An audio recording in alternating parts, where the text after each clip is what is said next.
Hey everyone, this is Dr. Dharini and I specialize in cardiorespiratory physiotherapy. है physiotherapy वो तो थोड़ा मालूम चलता है, पर कार्डियोरेस्पिरेटरी फिजियोथेरेपी क्या होता है? सो यही क्वेश्चन है जो हम कार्डियोरेस्पिरेटरी फिजियोथेरेपिस्ट डेली फेस करते हैं कि फिजियोथेरेपी तो जैसे तैसे लोग जानने लगे, पर कार्डियोरेस्पिरेटरी फिजियोथेरेपी क्या होता है? सो आई धारिनी मेहता, I'm here. मैं आपके थोड़े मिथ्स डिबंक करने आई हूँ एंड आपकी नॉलेज ऑन कार्डियोरेस्पिरेटरी फिजियोथेरेपी थोड़ी सी एक्सपांड करने आई हूँ. सो स्टार्ट करते हैं. सो फिजियोथेरेपी, अगर लोगों से पूछा जाता है अभी भी what is physiotherapy according to you, पता है उनका क्या जवाब होता है? हाँ, वो एक मैडम होते हैं, वो मालिश करते हैं, वो फिजियोथेरेपी. या कभी कभार बैक पेन हो जाता है तो मैडम ऐसे गोल गोल एक मशीन घुमाते हैं या सेक दे देते हैं, वो फिजियोथेरेपी ना. या मेरे चाचा के फूफा के बेटे को नी पेन हो गया था तो वो डॉक्टर के पास गए. डॉक्टर ने यूं एक्सरे देखा एंड बोला थोड़ा घसारा है, सर्जरी करनी पड़ेगी. तो मैं तो डर गया. तो डॉक्टर ने बोला 15-20 दिन फिजियो करवा लो, ठीक होता है तो ठीक है, नहीं तो अपन सर्जरी कर देंगे.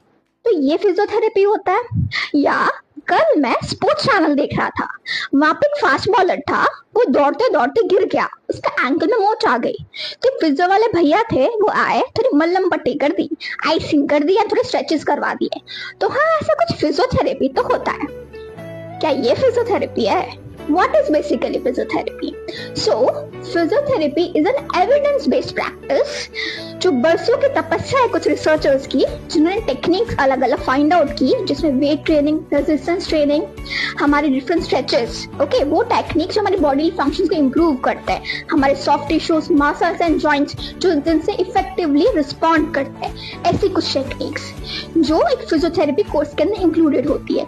ये आपकी लाइफ स्पैन ही नहीं, आपकी डेली क्वालिटी ऑफ लाइफ है, उसे भी इंप्रूव करता है.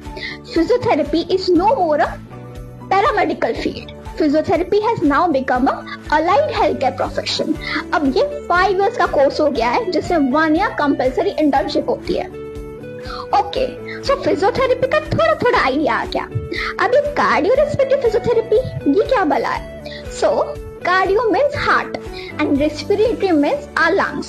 सो आपके जो हार्ट एंड लंग्स, इन दोनों की जो मरम्मत करते हैं, इन दोनों की हेल्थ जो एक्सरसाइज के थ्रू ठीक रखते हैं, these are your cardiorespiratory physiotherapist. अच्छा, तो ये वो फिजियोज होते हैं. पर मुझे क्या जरूरत, मैं तो रोज कमाटे बाद 10 किलोमीटर चलाता हूँ, मेरा हार्ट और लंग्स तो बहुत फिट है, मैं क्यों इन सब में जाऊँ? So let me tell you कि कार्डियोरेस्पिरेटरी फिजियोथेरेपिस्ट की जरूरत आपको कब कब पड़ सकती है. सो अगर जब आप रात को सोते हैं तो आप सोते हैं पर पूरा घर जाग जाता है क्योंकि खराटे आ जाते हैं, स्नोरिंग की प्रॉब्लम है. अगर आप जब लिफ्ट लेते हैं, सीढ़ियां नहीं लेते क्योंकि घुटनों में कोई दर्द नहीं है, सांसें चढ़ जाती है. अगर आप एक हाउसवाइफ है एंड बच्चों की खानों की फरमाइशें पूरी करते करते खड़े खड़े आपको पैरों में वेरिकोस वेन हो गया है. अगर आपको लंग की कोई भी प्रॉब्लम है, asthma, COPD, pneumonia, pneumothorax, pleural effusion, bronchitis, cystic fibrosis या लंग की XYZ कोई भी प्रॉब्लम है, अगर आपको हार्ट की कोई भी कंडीशन है, रिसेंटली आप MI, myocardial infarction, cardiac arrest, heart attack, ये सब बड़े बड़े जो नाम के डिजीज कंडीशंस है, उसके नाम पे हॉस्पिटल के दर्शन करके आए एंड अभी आपको पता नहीं है कि मुझे चलना कब से शुरू करना है, मुझे लिफ्टिंग कब से शुरू करनी है, मुझे जिमिंग कब से शुरू करनी है. अगर आपको वास्कुलर कंडीशन यानी वेरिकोस वेन हो गया, आर्टरी से कुछ प्रॉब्लम है, अगर आपने डेली आपका भी ब्लड रूटीन करवाया है, ब्लड टेस्ट करवाया है, कोलेस्ट्रॉल थोड़ा सा बॉर्डर लाइन पे आ गया है और आपको थोड़ी एक्सरसाइज करनी है पर आपको पता नहीं कौन सी एक्सरसाइज करूं जिससे इंप्रूव होगा, सो आप अपने नियर बाय कार्डियोरेस्पिरेटरी फिजियोथेरेपिस्ट की अपॉइंटमेंट ले सकते हैं. सो कार्डियोरेस्पिरेटरी फिजियोथेरेपिस्ट क्या करते हैं बेसिकली?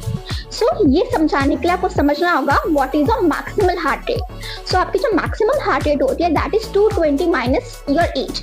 सपोज आपकी एज है 30, सो 220 माइनस 30 इट इज 190. सो आपकी कोई भी एक्सरसाइज 190 के ऊपर नहीं होनी चाहिए, नहीं तो आपके हार्ट को डैमेज शुरू हो जाता है.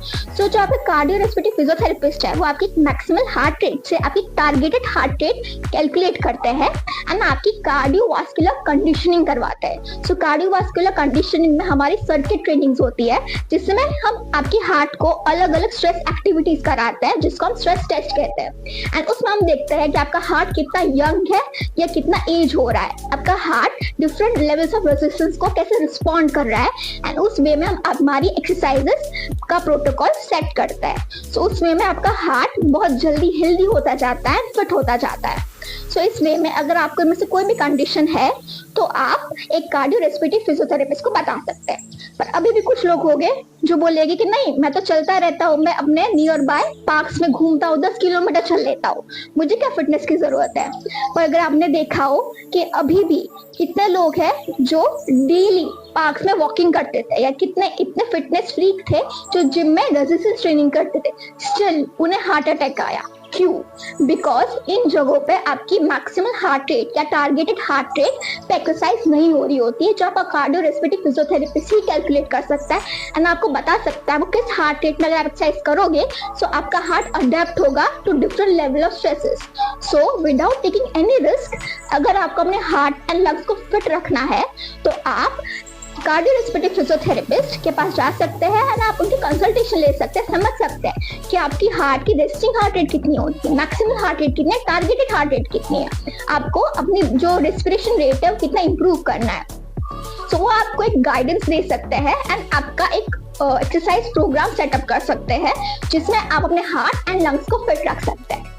So this was a brief idea on cardiorespiratory physiotherapy. अगर आपके फ्रेंड सर्कल में, आपकी फैमिली में या कॉन्टेक्ट्स में ऐसे लोग हैं जो इन कंडीशंस के आजू बाजू घूम रहे हैं, तो आप उन्हें ये वीडियो शेयर कर सकते हैं एंड उनको आप अपने नियर बाय कार्डियोरेस्पिरेटरी फिजियोथेरेपिस्ट के वहां पे कंसल्टेशन दिलवा सकते हैं so that they get a better idea of their heart and lung condition. I hope this could make awareness on cardiorespiratory physiotherapy, and I'll just make more videos on this, on spreading the awareness on cardiorespiratory physiotherapy. Till then, goodbye.